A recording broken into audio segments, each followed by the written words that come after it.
क्रोध एवं नियंत्रण। क्रोध, गुस्सा, कैफियत, स्थिति।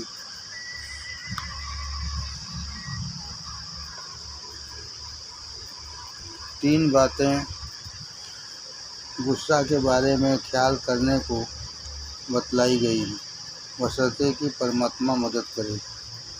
पहली बात तो यही है कि इजहार नाराज़गी करते वक्त मैं सोचता हूँ कि यह बात ठीक भी है और सही पर भी है।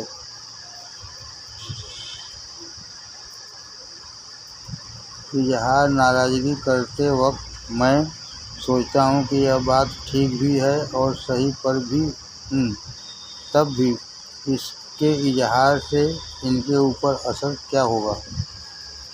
इसका नतीजा यह होता है कि अक्सर मैं उस बात का इजहार करने से रुक जाता हूँ और उसकी वजह से बहुत सी परेशानी जो आगे आने वाली होती है वो रुक जाती है। दूसरी बात यह है कि अगर कभी बगैर सोचे हुए इजहार नाराज़गी कर जाता हूँ तो फिर पीछे सोचता और पश्चाताप करता हूँ। इससे शायद कुछ कुव्वत क्षमता बर्दाश्त करने की बढ़ रही है। तीसरी बात यह है कि अक्सर कोई बात कहने से पहले इस बात का ख्याल भी पैदा होता है कि इस बात से इसका दिल दुखेगा तो नहीं। तीसरी बात यह है कि अक्सर कोई बात कहने से पहले इस बात का ख्याल भी पैदा होता है कि इस बात से इसका दिल दुखेगा तो नहीं। तहरीर व्याख्या। ईश्वर इसमें सबको कामयाब करे। पहली बात तो यह है कि जो आपने पहले शुरू की है कि बात दरअसल गुस्सा की है या नहीं। गुस्सा होने में आपका या उसका दिल दुखेगा या नहीं। अगर जवाब देने या गुस्सा करने की ज़रूरत है तो किस तरह और कितना। क्या गुस्सा करने में मुझ में यह सामर्थ्य है कि मैं मर्यादा कायम रख सकूंगा और गुस्सा की आग और आगे नहीं बढ़ जाएगी जो हम सबको खाक कर दे। अगर नहीं तो खामोशी बेहतर है। जब गुस्सा आवे तो खामोश हो जाए और मन को इस तरह समझावे कि यह बात सही या गलत है। सोचने के लिए कुछ समय चाहिए और वह समय टाल दे और ईश्वर से गुरु महाराज के द्वारा प्रार्थना करने लगे। इसमें भी प्रार्थना गुरु महाराज से ही करें। उन्हीं को हाजिर नाजिर जानकर करुणानिधि से करुणा और दया की भीख मांगे कि इस ताप से बचा ले। मुझ में सामर्थ्य नहीं है और जिस पर गुस्सा करना है वह नादान है, नासमझ है, आपकी दया का पात्र है। तीसरे, यह सोचते हैं कि ज़िंदगी भर तो सवाल जवाब करते आए हैं, अब गुरु के यहाँ तितिक्षा का सबक सीखना है। लिहाजा अगर गुस्सा करने वाली बात भी है तो भी बर्दाश्त कर जाओ, इसका लुत्फ़ लो। सवाब जो इसके अलावा मिलेगा वह मुफ्त में है और गुस्सा न करने वाले को दुआ मिलती है। किसी दिन हफ्ते में गुस्सा न करने का व्रत भी कर लेते हैं। ईश्वर इसमें आपको कामयाबी करे। गुस्सा के बारे में एक किस्सा याद आया जो मज़ेदार है और ईश्वर कृपा शामिल हाल हो तो मददगार भी साबित हो सकता है। एक तहसीलदार उरई में थे। वो अपनी बीवी से कहा करते थे कि तुम मुझको गाली दे। वो बकती थी क्यों? आप फरमाते थे कि तू भी क्या कहेगी, मैं तहसीलदारों को गाली दिया करती थी। अगर इसी तरह हमको भगवान तौफीक दें और हम यह सोच सकें कि इसको कभी कभी यह फ़ख्र गर्व करने का मौका मिल जाएगा, हमारा इसमें क्या बिगड़ता है। इसकी बात याद करने में तितिक्षा का सबक याद होता है जिसका सवाब मिलेगा और गुरु महाराज की खुशनुदी का वाइस कारण होगा।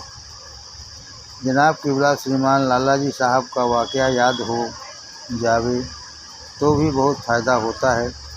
मंगूलाल बारी जो आपके मकान के ऐन मुकाबिल रहता था, कुछ सनकी मिजाज का था। महात्मा जी के मुराद के यहाँ उसका लड़का नौकर था। उसको उन्होंने किसी कसूर पर मार दिया। इस पर वह इस कदर खफा हो गया कि उसने यह अहद प्रतिज्ञा कर लिया कि साल भर तक बराबर 1 घंटा रोज़ गाली दिया करेगा। चुनांचे रात को खाना खाने वगैरह से फारिग होकर वह यही पाठ पढ़ा करता था। गर्मी के दिन थे, माताजी वगैरह सब छत पर लेटे थे।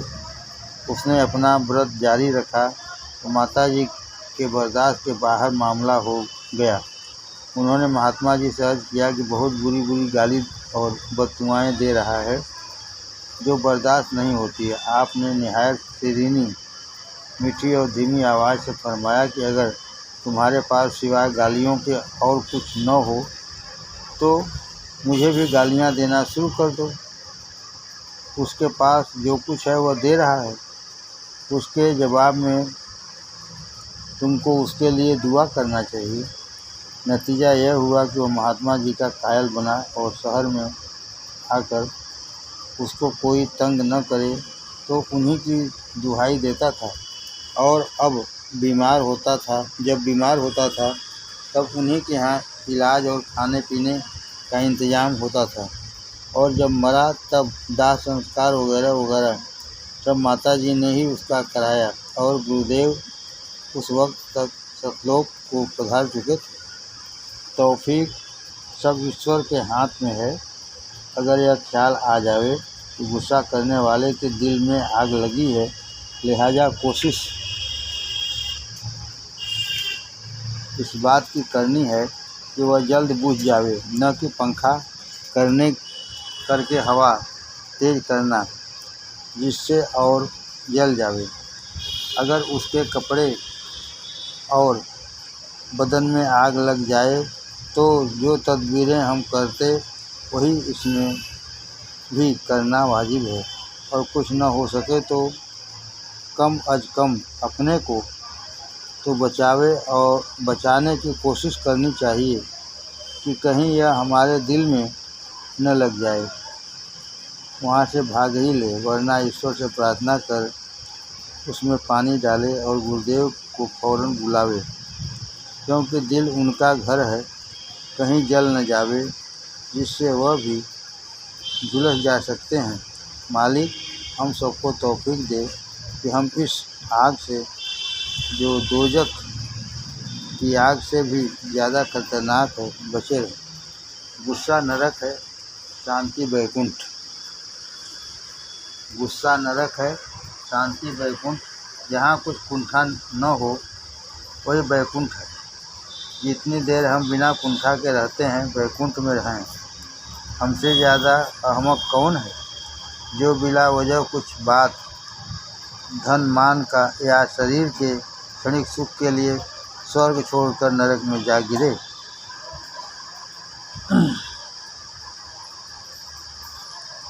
कल गुस्सा के बारे में जवाब किबला चचा जी साहब ने फरमाया कि गुस्सा रोकने की तरकीब यह भी है कि पानी पी ले।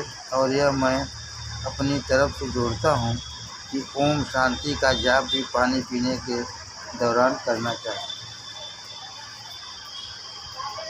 टहलने लगे और सबसे बढ़िया इलाज तो यह है कि हंसने लगे, इससे गुस्सा काबू हो जाएगा। तो दूसरा आदमी फरीकेसानी प्रतिवादी भी अपने आप शर्मिंदा हो जाएगा। बात तो बड़े मार्के की है, लेकिन उस वक्त हंसी आवे तो। आपने फरमाया कि गुरु का स्मरण कर ले और यह भावना कर ले कि वह हाजिर हैं तथा मेरा इम्तहान ले रहे हैं। फरमाया कि गुरु का स्मरण कर ले और यह भावना कर ले कि वह हाजिर हैं तथा मेरा इम्तहान ले रहे हैं। वाकई में गुस्सा कमज़ोर पर आता है तो समझदार कमज़ोर पर क्यों कि अगर कोई बेसमझ और पागल है तो उस पर गुस्सा नहीं आता है। छोटे और नासमझ पर भी गुस्सा नहीं आता है, बल्कि हंसी आती है। लेकिन बराबरी से कुछ कम पर इस ख्याल से गुस्सा आता है कि स्वार्थों में टक्कर होती है, और यह भी ख्याल होता है कि हम राइट पॉइंट पर हैं और यह गलत है। अगर यह ख्याल हो जावे कि राम कीन चाहे सोई होई, करे अन्यथा अस नहीं कोई, या अगर यूँ हुआ तो वाह वाह, अगर यूँ हुआ तो वाह वाह, लीजिए सब ठीक है। बुद्धि तू की सोचे ऐसा मन में धारणा हो जावे तो फिर गुस्सा कैसा।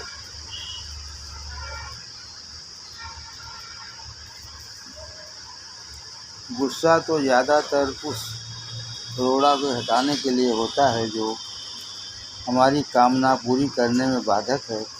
अगर हमने उदासीन वृत्ति बना ली है तो गुस्सा खत्म है। जनाब क़िबला लाला जी साहब ने एक मर्तबा जनाब क़िबला चचा जी साहब को गुस्सा का रूप दिखलाया था। आपने फरमाया, अगर कोई उस भयंकर रूप को देख ले तो चाहे कोई जान से मार डाले, गुस्सा न करेगा। मुख्तसर यह है कि गुस्सा की जड़ है दीनता। गुस्सा ताड़ने को नहीं कहते हैं, गुस्सा उसको कहते हैं जहाँ आदमी उसके उफान में बह जाता है और न कहने वाली बातें कह डालता है और न करने वाली बातें कर जाता है तथा बाद में उसका पश्चाताप पैदा होता है। अगर किसी काम के कराने के लिए उस हद तक तेज़ी और तनबीह से काम लिया जाता है जिससे काम निकल जावे और खुश होता और हंसता है, तो वह गुस्सा नहीं है। मैंने दरियाफ्त किया कि फरीक मुकाबिल के गुस्सा को कैसे दफ़ा करें। आपने फरमाया कि उससे माफ़ी मांग ले।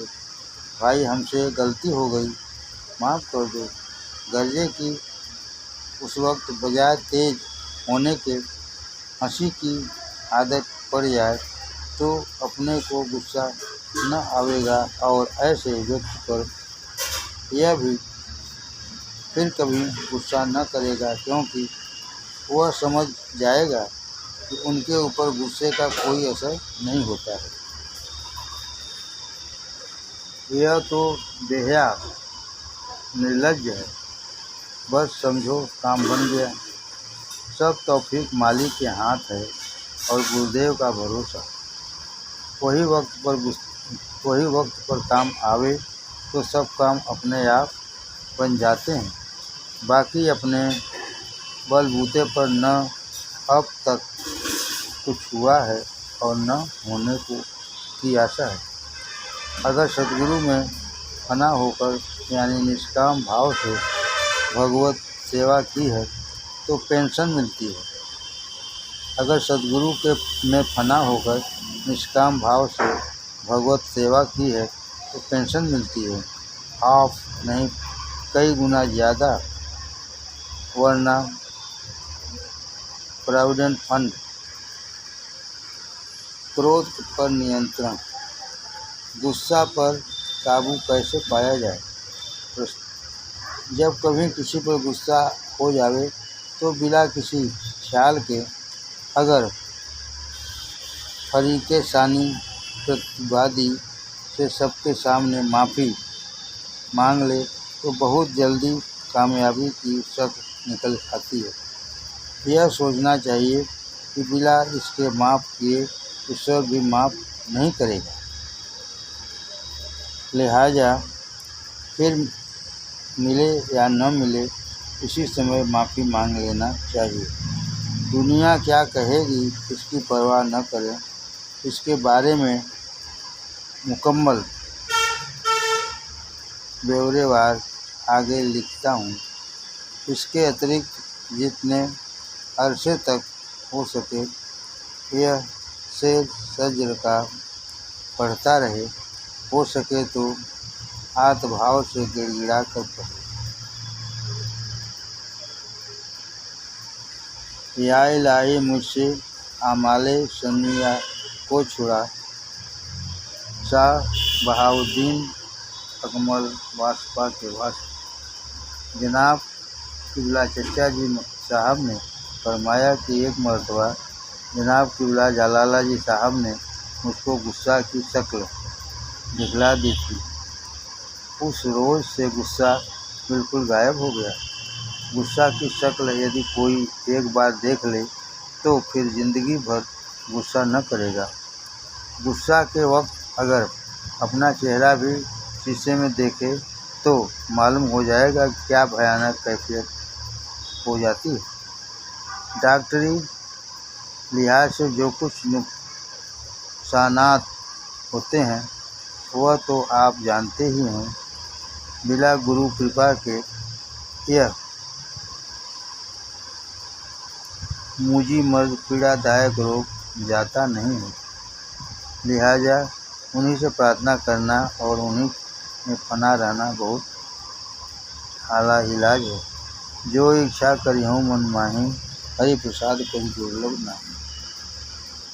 जब गुरु का सहारा लेकर कोई आदमी मजबूत हिम्मत के साथ ईश्वर को साक्षी करके प्रण कर लेता है तो भगवान अपने भक्त की लाज रखते हैं। नुस्खे बहुत हैं और आपको हमसे ज़्यादा मालूम है, लेकिन काम आने वाला नुस्खा जो जनाब किबला लाला जी साहब ने अपना मुज्तबा श्रेष्ठ और आज मुदा परीक्षित बतलाया वह यह है कि बोलना बंद कर दे और जिस पर गुस्सा आ रहा है उसके पास से हट जाए और उस वक्त तक उसकी शक्ल न देखे जब तक कि मिजाज बिल्कुल सहूलियत पर न आ जाए। एक तरीका यह भी है कि हर शख्स को गुरु रूप न समझ सके तो गुरु का दूत समझे कि यह मेरा इम्तहान लेने आया है और प्रार्थना में लग जावे कि हे गुरुदेव मुझको पास कर देना। यह भी कर सकते हैं कि जहाँ गुस्सा का मौका पैदा हो वहाँ हंसने की आदत डाले। शुरू में इस ख्याल से हंसी आ जाया करती है कि हमने जान लिया है कि हमको गुस्सा दिलाने के लिए और इम्तहान में फेल करने की गरज से आप यह बात या हरकत कर रहे हैं और सावधान हो जाए। गुस्सा किस पर आता है, कमज़ोर पर, और क्यों आता है? रोड़ा अटकाने की वजह से। दरअसल गुस्सा उस रोड़ा की ओर के साथ रास्ते में फेंक देना चाहता है। गुस्सा अहंकार का कमांडर है, या यूँ कहे कि गुस्सा अहंकार शैतान का हथियार है, जबकि भगवत भक्त का हथियार दीनता है। काम, क्रोध, लोभ और मोह तब तक बुरे और ख़राब हैं जब तक इंडिविजुअल कैपेसिटी में यानी नफ्सानियत अर्थात अपनी स्वार्थपरता को पूरा करने के लिए किए जाते हैं। जब यह शुद्ध रूप में काम करते हैं तब एक गुण है। फिर इसकी जांच क्या है? अपने ख्याल से चलेगा तो धोखा खा जाएगा। दूसरे उसको किस लाइट में लेते हैं, यही एक जांच है। अपने आप में उसकी जांच सिर्फ इतनी हो सकती है कि अपने में उसका अभिमान और असर न होने पावे। उस वक्त गुस्सा जज्बा भावना में बदल जाता है। यह ऊंचे दर्जे की बात है। भगवान इसको अता फरमावे। हमको तो अपना सबक याद करते रहना है। भगवान बड़े फजल वाले हैं, अपने गधों को भी खस्का खिलाते हैं। इस वक्त 2 अश्वार शेर याद आ रहे हैं। अपने मज़े के खातिर गुल छोड़ दी छोड़ ही दिया जो अपने मज़े के खातिर गुल छोड़ ही दिया जो, सारे जहाँ के गुलशन मेरे ही हो गए सब।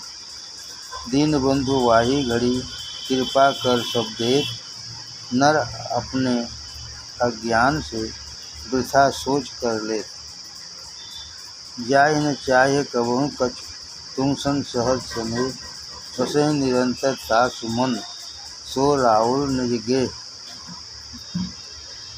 गुस्सा करने पर माफ़ी मांगने के बारे में यह बात काबिल लिहाज है कि माफ़ी कई तरह से मांगी जाती है। किसी से हाथ जोड़कर, पैर पकड़कर, किसी से ज़बानी, किसी से दिल ही में सिर्फ खुशनुदी मिजाज, प्रसन्नता और भला बर्ताव रखने से भी उसके दिल को साफ कर देती है। मसलन घर में बीवी बच्चों व दफ्तर में मुलाजिम से आखिरी तरह पर ही माफ़ी वाजिब करार दी गई है ताकि वह गुस्ताख न हो जावे, वरना दुनियावी काम चलना मुश्किल हो जाएगा। असली बात तो सही है कि हमारा मन अहिंसात्मक हो जाए। अहिंसा दरअसल में प्रेम को कहते हैं।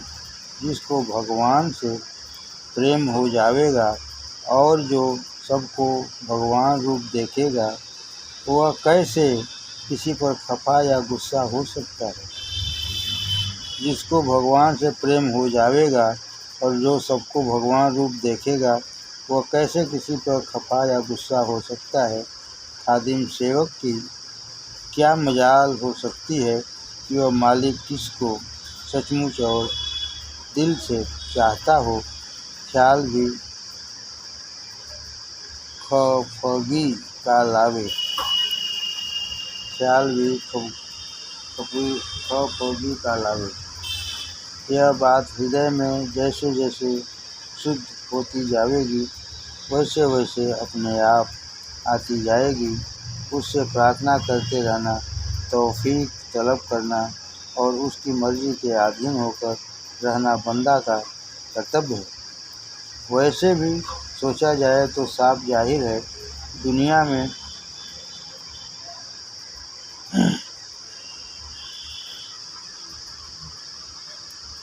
सब लोग किसी भी बात से पूरी तौर पर एक से नहीं हैं। चाहे शक्ल सूरत लीजिए, चाहे ताकत हिम्मत का ख्याल लीजिए, चाहे इल्म और अक्ल वगैरह वगैरह का। अतः हम यह कैसे उम्मीद कर सकते हैं कि हर शख्स हमारे ख्याल का हो और उसका अमल, व्यवहार, बोलचाल और वगैरह हमारे स्टैंडर्ड के मुताबिक होगा या होना चाहिए। अतः उसकी बात अगर हमारे पसंदीदा तरीके के मुताबिक नहीं है तो हमको खफा होने की क्या ज़रूरत है। जैसी आँख या नाक हमारी है, अगर वैसी भगवान ने दूसरे को नहीं बनाई तो हमें खफा क्यों होना चाहिए। अगर कोई ज़ोर से या गुस्से से ही बोलता है तो मुमकिन है कि उसका रवैया ही ऐसा हो। अगर कोई ज़ोर से या गुस्से से ही बोलता है तो मुमकिन है कि उसका रवैया ही ऐसा हो। इसके अलावा गुस्सा किसी मतलूबा अभिष्ट काम के रास्ते में जो रोड़ा अटका, उसको हटाने के लिए झाड़ू है। इसके अलावा गुस्सा किसी अभिष्ट काम के रास्ते में जो रोड़ा अटका, उसको हटाने के लिए झाड़ू है। जिस तरह जहाँ झाड़ू लगती है वहाँ दर्द वगैरह उड़ती है और हम वहाँ से हट जाते हैं वह और नाक कान बंद कर लेते हैं। इसी तरह गुस्सा में कर लेना क्या वाजिब नहीं है। बहरहाल गुस्सा करने वाले को की मंशा को समझकर उसका मकसद अगर धर्मानुसार पूरा किया जा सकता है तो झट उसे कर देना चाहिए और इस कसूर से कि उसको गुस्सा करने की नौबत आने दें। शर्मिंदा होना चाहिए।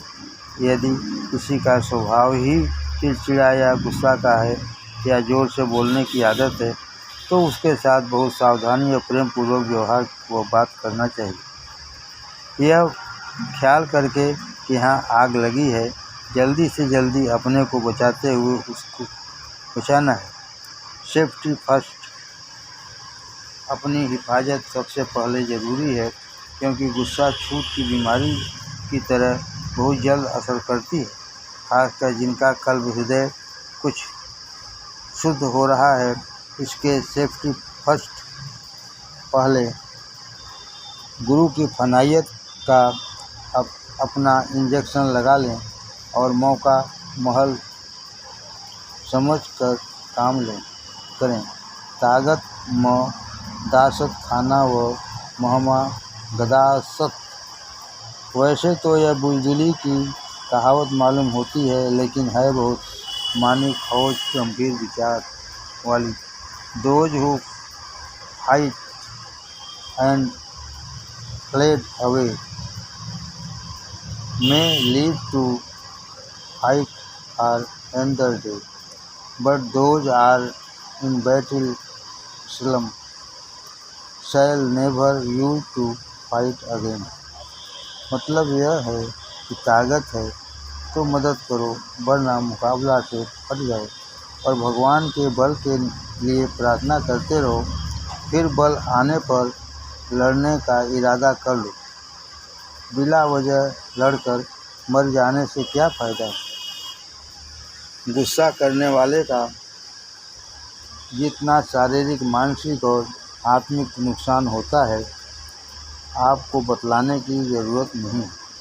गुस्सा करने वाले का जितना शारीरिक, मानसिक और आत्मिक नुकसान होता है, आपको बतलाने की ज़रूरत नहीं है। दरअसल गुस्सा दिमाग की कमज़ोरी और दिल की नापाकी, अपवित्रता का सबूत है, और क्रोध में वही बढ़ता भी है। अगर कोई शख्स कमज़ोर और बीमार है, तो वह दरअसल हमारी हमदर्दी, रहम और इमदाद का अधिकारी है। बातें सब हैं, मन सावधान होने पर सब याद आ जाती है, लेकिन ऐन मौके पर सब भूल जाती है। उस वक्त अगर हम सावधान और स्थित प्रज्ञ रह सकें। दरअसल ये सब तो देसी नुस्खों के समान है, लेकिन ऐसा कोई पेटेंट नुस्खा मालूम नहीं हो सका। जिस तरह पर एक आदमी को किसी मजलिस में खांसी आ जावे, तो कितने की जुकाम खांसी के मरीज सबको थोड़ी बहुत खांसी आ ही जावेगी। यही हालत दरअसल गुस्सा की है। इसके दो ही हालत है। अव्वल हम अपने जुकाम खांसी का इलाज कर लें, और अर्थात अपने दिल व दिमाग को सही हालत में रखने का प्रतिज्ञा करें, सच्चा बना दें। दोयमस और दूसरे ऐसी सोहबत से परहेज बचाव रखें, और खुदा न खास्ता अगर मौजूद हो तो वहाँ से भाग लें, वरना खांसी गुस्सा आए बगैर नहीं रहती। चाहे जितना उपाय करो, खांसी आज ही जाएगी, और जो उपाय करना नहीं जानते उनका तो खुदा ही हाफिज है। बाकी यह भी मजबूरी है कि कोई दवा नमक, लौंग वगैरह डालकर उसको रोकते और कम करते हैं। इस तरह पर बाकी सब तरकीबें हैं, उनसे और कम हो जाता है, और बाज वक्त कामयाबी भी हो जाती है। नुस्खा पेटेंट तो बस यही है, निज प्रभुमय देखे जगत के ही सन करें विरोध। निज प्रभुमय देखे जगत के ही सन करें विरोध। जब गुरु में फना होकर, साक्षी रूप होकर तमाशा देखते हैं, तो गुस्सा करने वाले की भी तारीफ करते हैं, और उसको इनाम और पारिश्रमिक देते हैं तथा खुश होते हैं और हंसते हैं। अगर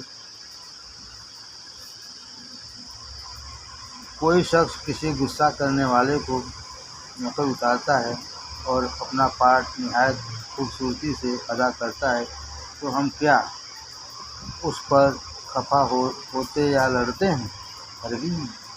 इसी तरह पर जब साक्षी रूप होकर सबको भगवान के समान सिनेमा का अभिनेता समझें और यह ख्याल करें कि हमारे ही खुश करने और तालीम देने के लिए यह सब तमाशा मालिक ने रचा है, इसी से तालीम और तजर्बा तशरीह करना मालिक का मकसद है।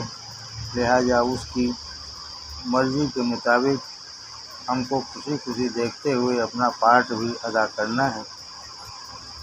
खुशहाल वही है जो हर हाल में खुश है। मीराबाई ने जहर को अपने प्यारे का चरणामृत समझकर पिया और डिबिया में बैठे हुए सांप को भगवान की मूर्ति की डिबिया का ख्याल किया। उसका जहर और सांप कुछ न बिगाड़ सके तो क्या भगवान का भेजा हुआ मुस्तहीद परीक्षक हमको फेल कर देगा? हमने सच्चे गुरु की शरण ली है और हमने उनसे पढ़ा है, तो क्या फेल हो जाएंगे? हरगिज़ नहीं। क्या हम अपने गुरु की बदनामी करावेंगे? कभी नहीं। इस तरह का ख्याल बांटना चाहिए और प्रार्थना करनी चाहिए, हे भगवान के दूत मुस्तहीन, जब तुम वेश बदल कर आओगे हम तुमको पहचान जाएंगे तो तुम्हारी सेवा और खिदमत सच्चे दिल से करेंगे। तुमसे इम्तहान में पास होने का प्रमाण पत्र लेंगे, क्योंकि हम सच्चे गुरु के पढ़ाए हुए शागिर्द हैं। हम कभी फेल न होंगे, ऐसा आशीर्वाद हमको प्राप्त है। तुम चाहे जिस रूप में और जिस भेष में आओ, हम तो तुम्हारी सेवा ही करेंगे, क्यों कि हमको गुरुदेव ने यही पढ़ाया है। सो अनन्य जाके अश्मति न टरों हनुमंत, मैं सेवक सचराचर रूप स्वामी भगवंत। जिस यूनिवर्सिटी के हम स्टूडेंट हैं वह दुनिया में अपना सानी नहीं रखती और जिस गुरु से हम तालीम पा रहे हैं उसके मुकाबले आज कल कोई मुझ जैसे अयोग्य को तालीम देने के लिए इस संसार में नहीं है। तमाम पिराने उज्जाम की और उनके तुफैल से मालिक की पास मेहर कृपा मेरे ऊपर है, क्या फिर भी मैं फेल हो जाऊंगा? हरगिज़ हरगिज़ नहीं। मैं सच्चे गुरु का चेला हूँ और मेरे साथ वे हर वक्त रक्षा को मौजूद हैं। भक्तों की लाज तो भगवान रखते हैं, लेकिन अपने भक्तों की लाज भी गुरुदेव के तुफैल से आप रखते हैं। ऐसी आपकी बिरदावली है, आप हमारी रक्षा करें।